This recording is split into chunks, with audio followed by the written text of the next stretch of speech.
साहब होता भी है, लड़कियां दुनियावी जिंदगी को ही सब कुछ समझ बैठती है। यही तो वजह है आज यूट्यूबर बनने के लिए लड़के लड़कियां परेशान हैं। साहब जिस्म दिखाकर यूट्यूबर बनना चाहते हो, नाच गाकर यूट्यूबर बनना चाहते हो, बेहयाई और बुराई का मुजाहरा करके यूट्यूबर बनना चाहते हो, नाच गाकर और अपना जिस्म दिखाकर यूट्यूबर बनने से अच्छा है सुखी हुई रोटी खाकर गरीबी वाली जिंदगी गुजार लेना, सुखी हुई रोटी खाकर के गुर्बती वाली जिंदगी गुजार लेना। शौहर परदेश है और बीवी छत पे नाच कर यूट्यूबर बन रही है। साहब पे बाप परदेश है, बेटी साहब बेटी छत पे नाच कर यूट्यूबर बन रही है। ये 10,000 20,000 कमा 20,000 यूट्यूब से कमा कर और अपनी इज्जत बेचकर तू सोचती है कि बहुत बहुत ज्यादा हुस्न वाली हो गई, जमाल वाली हो गई। मैं कहूंगा ना, ऐ मेरी कौम की शहजादियों, इज्जत से बढ़कर कुछ नहीं है। ये दुनिया चंद रोजा है, ये दुनिया खत्म हो जाएगी, तेरी जवानी ढल जाएगी, तेरा हुस्न खत्म हो जाएगा। याद रखना, हजरत इमाम गज़ाली ने अपनी किताब मुकाशिफतुल कुलूब में एक वाकया नकल किया। लिखते हैं हजरत मूसा अलैहिस्सलाम की कौम की एक औरत है बड़ी मुत्तकिया है, परहेजगार है, नेक खातून है।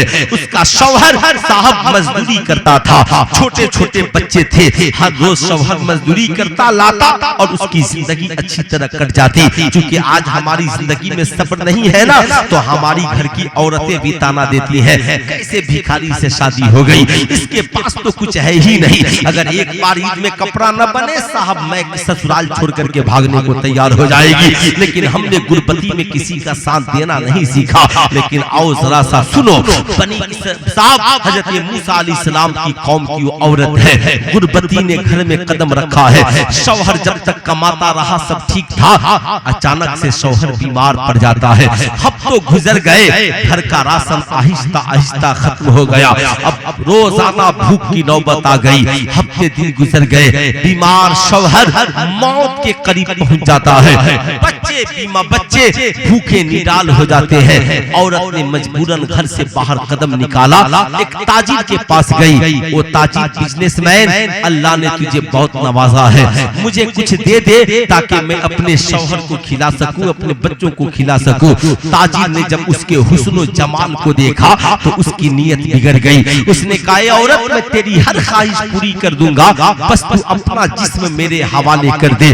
वो औरत बड़ी पाकीज़ा थी। उसने कहा ए ताजिर मैं दुनिया में जिंदा रहूं न रहूं इसकी फिक्र नहीं है, मगर मैं अपनी इज्जत का सौदा करके अपने बच्चों के पेट में निवाला नहीं डाल सकती। औरत वहां से पलटती है, लेकिन जब दरवाजे पे पहुंची है शौहर की बेबसी और बच्चों की भूख को देखकर तड़प गई। वापिस पलटती है, ताजिर से कहती है ठीक है तेरा सौदा मुझे मंजूर है, लेकिन मेरे बच्चों को खाने के लिए कुछ दे दे। ताजिर तन्हाई में उस औरत के करीब पहुंचता है।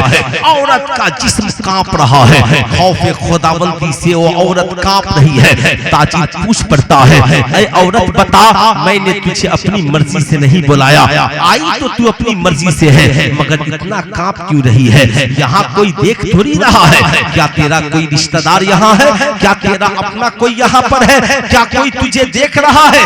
सुनो उस पाकीज़ा औरत का जवाब, उस नेक खातून का जवाब। कहती है ऐ ताजिर कोई देखे या ना देखे, जिस रब ने तुझे और मुझे पैदा किया है वो मेरा परवरदिगार को देख रहा है, वो मेरा मालिको मौला तो देख रहा है। कहा सुन मैं इसलिए रो रही हूँ, जिस इज्जत को मैंने आज तक बचा के रखा, जिस आबरू की मैंने हिफाजत की, आज तो मेरी आबरू लूटने वाली है। यही वजह है मेरा जिस्म कांप रहा है। ताजिर ने जब ये देखा कहा ए औरत जब तू गरीब होकर इस गुरबती में भी खुदा से इतना डर रही है तो मुझे अमीर होकर खुदा से कितना डरना चाहिए, अमीर होकर खुदा से कितना डरना चाहिए। फौरन ताजिर कहता है ऐ औरत जा, मैं अब तेरे जिस्म के साथ कुछ नहीं कर सकता, बस मेरे लिए दुआ करना, यहाँ से चल, जितनी दौलत की जरूरत है ले जा, अपने बच्चों को खिला, अपने शौहर को खिला। ताजिर ने दौलत का खजाना खजाना खोल दिया। औरत लेती है और बाहया औरत ने काब में लिपटे हुए अपने घर को चली जाती है। अल्लाह ताला हजरत मूसा अलैहिस्सलाम को हुक्म देता है, ऐ मूसा मेरे फला बंदे ताजिर के पास चला जा और कहना कि अल्लाह ने तेरी नेकियों को कबूल कर लिया और तुमने उस औरत के साथ जो हुस्ने सलूक किया इसकी वजह से अल्लाह ने तेरी सारी गलतियों को माफ कर दिया है, तेरी सारी खताओं को माफ कर दिया है। ऐ मेरी कौम की शहजादियों, तेरा बाप चाहे कितना हो गरीब हो, सूखी रोटी खा लेना, मगर कॉलेज में किसी लड़के से इज्जत का सौदा न करना। तेरा शौहर जिस्म से मजबूर हो जाए, सूखी रोटी खा लेना, मगर अपनी इज्जत का सौदा न करना। याद रखना अल्लाह तौफीक ने मेहनत मजदूरी कर लेना, मगर इस इज्जत की हिफाजत करना। ऐ मेरी कौम की शहजादियों, मैं जानता हूँ कॉलेज की दुनिया बड़ी हसीन है, मैं जानता हूँ डिवीजन सेंटर बहुत हसीन है, गैरों की निगाहें तेरा हुस्न लूटने में लगी है, तेरे जिस्म को अपना खुराक बनाने के लिए मचल रही है। कॉलेजों में तुझे कहते हैं तेरा निकाब बहुत अच्छा है, तेरा नाम बहुत अच्छा है, साहब तुझसे दोस्ती करना चाहते हैं, तेरी मदद करना चाहते हैं, तेरा हेल्प करना चाहते हैं, तुम उनसे हेल्प न लेना, कहना नकाब पसंद है ये मेरे बाप के लिए है, ये मेरे शौहर के लिए है, तुझे इससे क्या लेना देना। याद रखना अगर तू ये समझती है कि ये दुनिया ही सब कुछ है तो याद रखना ये जिंदगी तबाह बर्बाद हो जाएगी। शरीयत के खिलाफ चलकर अगर तुमने भी आंखें लड़ा ली, किसी से इश्क लड़ा लिया और उसके हाथ में हाथ देकर अगर घर से बाहर निकल गई तो याद रखना उसका अंजाम वही होगा जैसे चाय पीने वाला चाय पीकर प्याली को होटल पे फेंक देता है और उसका कोई पुरसाने हाल नहीं होता। ये व्हाट्सएप और फेसबुक पे ताजमहल दिखाने वाला, ये तेरे कॉलेज का आवारा आशिक ये कुछ नहीं करेगा, ये तेरे जिस्म का भूखा है जिस्म का, ये तो 4-10 रोज मुंबई दिल्ली कलकत्ता घुमाएगा, तेरे जिस्म से लज्जत हासिल करेगा, उसके बाद लाकर कटिहार रेलवे स्टेशन पे छोड़कर भाग जाएगा। तू मुकद्दमात लिखाती रह जाएगी, चीखती चिल्लाती रह जाएगी, न घर वाले तुझे पूछेंगे न वो तेरा आवारा आशिक तुझे लेकर के जाएगा।